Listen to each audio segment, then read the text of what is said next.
នេះមិនទាន់ទៅណាឆ្ងាយទេពីខាងក្រុមបាទចានុតទាត់មកជើងស្ដាំល្អមែនតើ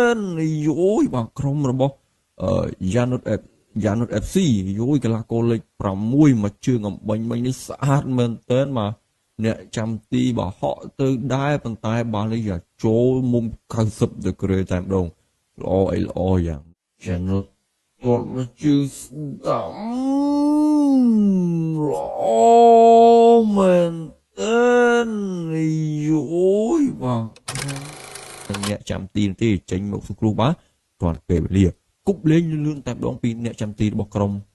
ចានុត FC បានបញ្ជូនជាបន្តឲ្យកីឡាករលេខ5ទម្លាក់ដល់កីឡាករលេខ47បញ្ជូនបដូរស្លាប់ស្អាតមែនទែនមកពីខាងក្រុមចានុតទម្លាក់ថយក្រោយមកវិញពីកីឡាករលេខ17ទាញមួយដាច់ចង្កេះផឹងតែម្ដងតបមកជើងចូលទីទៀតបាត់ទៅឲ្យល្អយ៉ាងនេះបាទគ្រាប់បាល់របស់ក្រុមយ៉ានុត FC បាទអូយយយបាទសុទ្ធស្អាតមែនទែនបាទអំបញ្ញមិញកីឡាករលេខជើងចូលទីទៀតបាត់ទៅឲ្យ